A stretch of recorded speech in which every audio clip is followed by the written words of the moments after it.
নমস্কার বন্ধুরা, রয়েস কিচেনে সকলকে স্বাগত জানাচ্ছি। সকলে নিশ্চয়ই ভালো আছেন, সুস্থ আছেন। পুরনো বন্ধুদের পাশে থাকার জন্য ধন্যবাদ জানিয়ে নতুন বন্ধুদের স্বাগত জানিয়ে শুরু করব আজকের রেসিপি। আজ তৈরি করে দেখাবো মুখরোচক সন্ধ্যার একটি টিফিন। মুখরোচক সন্ধ্যার এই টিফিন তৈরি করুন খুব সহজেই। বাচ্চা বড় সকলের মুখের স্বাদ বদল করতে এটি একবার তৈরি করে দেখুন, খুব কম সময়েই তৈরি করা যায়। এই টিফিনটি তৈরির জন্য নিয়ে নিতে হবে স্লাইস করা পাউরুটি। এবার পাউরুটিকে একটু একটু করে আমি গোল করে কেটে নেব। তার জন্য আমি নিয়ে নিলাম একটি স্টিলের গ্লাসটিকে রুটির উপর হালকা করে চাপ দিয়ে গোল শেপ করে আমি এখানে কেটে নিয়েছি। আপনারা চাইলে অন্যান্য শেপেও করতে পারেন। প্রতিটি রুটিকেই এরকম করে কেটে নিতে হবে।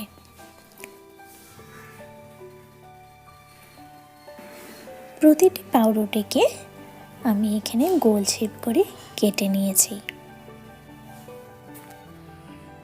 এবার কয়েকটি আলুকে সেদ্ধ করে খোসা ছাড়িয়ে নিয়েছি। এবার আলুগুলোকে কুড়িয়ে নেব। আলুগুলো খুব সুন্দরভাবে কোরানো হয়ে গেছে। এবার এখানে দেব সামান্য আদাটাকেও আমি এখানে কুড়িয়ে দেব। এরপর এর মধ্যে দিয়ে দেব কুচনো পেঁয়াজ, মৌরি ও শুকনো লঙ্কার একটি মশলা বানিয়েছিলাম, সেটা আমি দিয়ে দিচ্ছি। দিয়ে দিলাম জিরে গুঁড়ো, স্বাদমতো লবণ ও সামান্য বিট নুন। এবার সমস্ত উপকরণকে ভালো করে মেখে নেব।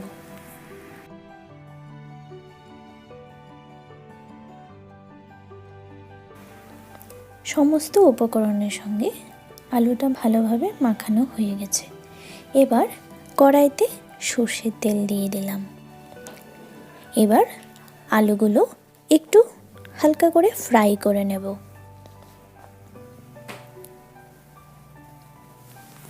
আলুর কাঁচা গন্ধটা চলে যাওয়ার জন্যই আলুটাকে হালকা করে ফ্রাই করে নিচ্ছি।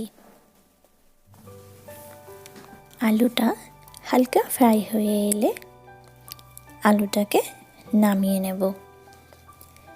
তারপর ঠান্ডা হয়ে গেলে পাউরুটির উপর ব্যাটারটা লাগিয়ে নেব।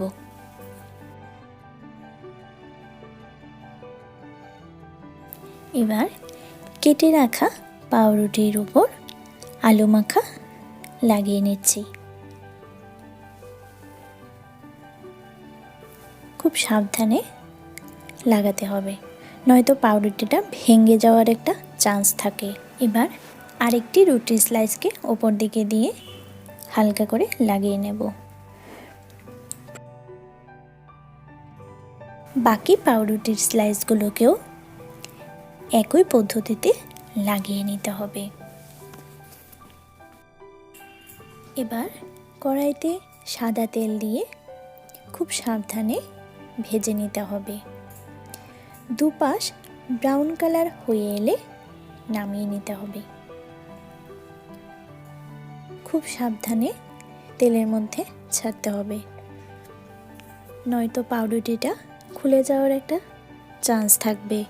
সবগুলো পাউরুটিকে একইভাবে ভেজে তুলে নিয়ে একটি প্লেটে সার্ভ করে নিয়েছি। কেমন লাগলো অবশ্যই কিন্তু কমেন্ট করে জানাবেন। বাড়িতে এই ধরনের সামান্য উপকরণ দিয়ে চটজলদি তৈরি করে নিতে পারেন সন্ধ্যার এই টিফিন। বাড়িতে অবশ্যই তৈরি করবেন আমি যেভাবে তৈরি করেছি, এবং আপনাদের ফিডব্যাকটা জানাবেন কেমন লাগলো। যারা এখনও সাবস্ক্রাইব করেননি প্লিজ সাবস্ক্রাইব করে নেবেন এবং পাশে থাকা বেল আইকনটাও প্রেস করে দেবেন। ধন্যবাদ।